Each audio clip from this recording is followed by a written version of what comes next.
Hello everyone and welcome back to iDay.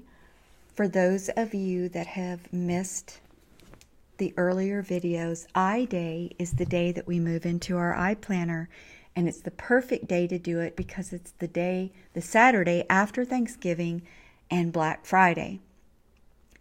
So this is the 5th video in the series. I encourage you to go back and review the 4 and the introduction to the series, because it's like looking over my shoulder while you're setting up your iPlanner, and the end result is going to be your December is going to flow seamlessly and you're going to transition into the new year flawlessly. Okay, so what we're going to talk about in this video are the templates. I'm going to show you how to move them around. The neat thing about the iPlanner is that you can duplicate the templates as many times as you want, and you can move them anywhere you want in the iPlanner, and they consistently preserve their links and keep their quality. So let's just run through real quick what you have here. There's 2 years at a glance. There's the goal planner, food journal. We've got the 365-day tracker, which you can track 60 days if you want. You don't have to use the whole 365. Bill tracker, communications, Cornell notes.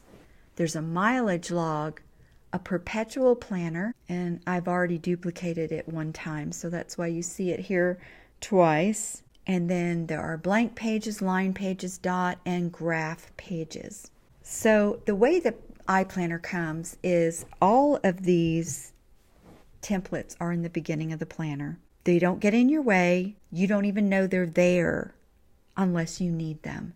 So it's best not to disturb them and not move your originals around. I duplicate from here and move the duplicate.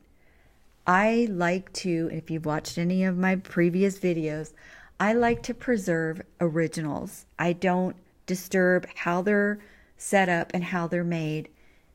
I keep them as they are, and I always make copies, and I work from the copies. So these are my originals, and if I need to use one of them, like let's say that I want to get a copy of the food journal, I'll tap on my thumbnails, and my food journal is already highlighted because I clicked on it. I'll tap select, and I'll select it, and then up here I'll tap copy.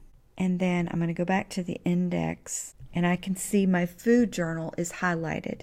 Now I'm going to select. Now I'm going to tap on the arrow just below, and I'm going to add a page after. And here I get a menu. Do I want to add one of the pages that came with the GoodNotes app, or do I want to paste the page that I copied? And I'll paste the page that I copied, and that put my 2-week food journal right there after the tab that I've labeled food journal. So what I like to do with my custom tabs, they're all labeled already, and I've got certain templates that I use for my blog and my e-learning, e-teaching, my financial. I use the financial section like it was my right arm. I am in there every day to see what bills need to be paid. I mean, it's the best way for me to keep track of and compare what I'm paying from one month to the next when it comes to my power bill, my cable bill, things like that. If I ever speak to anybody, I can take notes. I just love the bill trackers, and I keep those in my financial. So since there's 2 pages side by side, that's 2 months. So I know that I'm going to need 6 bill tracker pages behind the financial section. My food journal, I know I'm going to need a lot of those because I try to keep track of my food at least one day a week, and it's usually a weekend.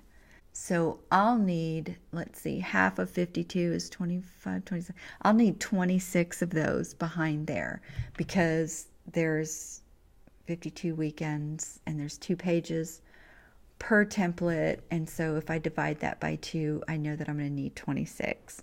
And so that's how I set that up. I use checklists for things like products, my blog, YouTube, So I make sure that everything that I'm going to need behind all of these tabs are already available before the year even starts.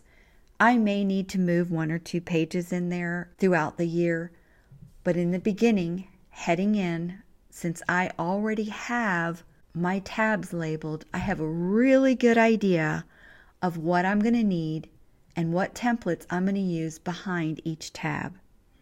So you see how each step works off the other. If you don't know what your tab labels are going to be, you don't know what you're going to need behind those tabs. So you're going to go into the upcoming year, you're going to enter into it, and you're going to be thinking about tabs, and you're going to be lost trying to figure out what templates you're going to need behind them. This gives you some time and some thought of how you're going to get these all set up, and you're going to already have the templates behind them ready to go, ready to use, ready to write on. And to me, that's 75% of the battle. Okay, so real quick, I'm going to just run through again all the templates that are available. One of my favorite ones are the to-do, and I keep those behind 4 of the different tabs. And what I like about them is there is a checkbox next to each line. So you can just throw things out there bullet journal style and check them off as they get done. But they're right there in front of your face every time you come to that template. Okay, there is no homework for this lesson. However, if you want to show me one of your templates all set up and ready to go for next year, that's a bonus for iStore bucks. Until the next video, bye.